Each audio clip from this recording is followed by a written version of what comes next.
projet transfert s'est intéressé à des personnes qui n'ont pas dans leur fonction professionnelle de rôle vis-à-vis du développement durable, mais qui ont dans leur entreprise mis en place des actions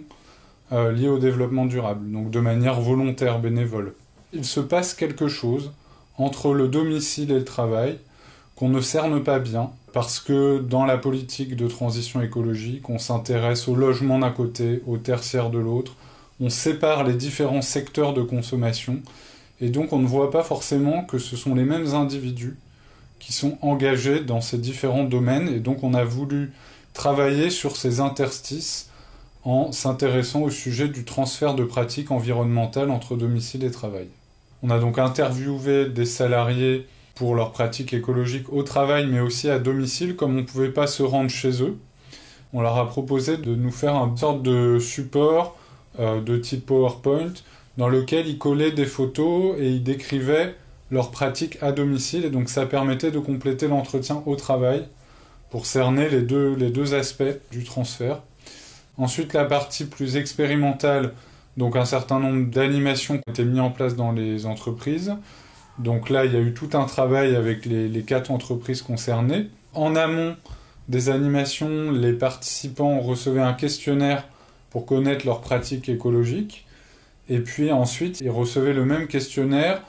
dans les jours qui suivaient l'animation, puis quelques mois après l'animation pour comprendre dans quelle mesure les pratiques s'étaient installées dans le temps ou non. Et puis, il y a un 3e pôle qui est animé par l'IFPEB, l'Institut français pour la performance du bâtiment. Et donc eux, ils ont plutôt travaillé sur l'aspect recommandation au pouvoir public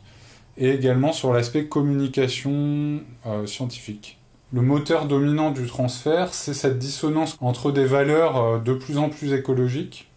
des pratiques dans l'espace domestique de plus en plus écologiques,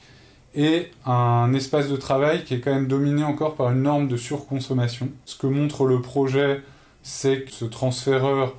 il agit dans le cadre d'un processus dans lequel il va impliquer un petit groupe informel au sein de l'organisation, et ensuite va se poser la question de la manière dont il va pouvoir coopérer avec les différentes directions de l'entreprise pour amener ces pratiques alternatives à se diffuser. Et donc là, on voit que ce processus de transfert au sein de l'organisation pourrait être davantage soutenu à la fois par les entreprises, mais aussi par les pouvoirs publics, et davantage reconnu, j'ai envie de dire, et valorisé, puisqu'il est encore relativement informel aujourd'hui. Voilà, et puis aussi ce que montre ce projet, de manière assez forte, c'est que le travail n'est pas un lieu questionné pour sa consommation, puisque c'est d'abord un lieu de production.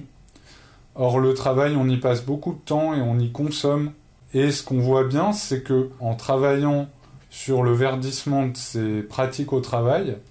on en fait une chambre d'écho pour le changement au niveau de la société tout entière,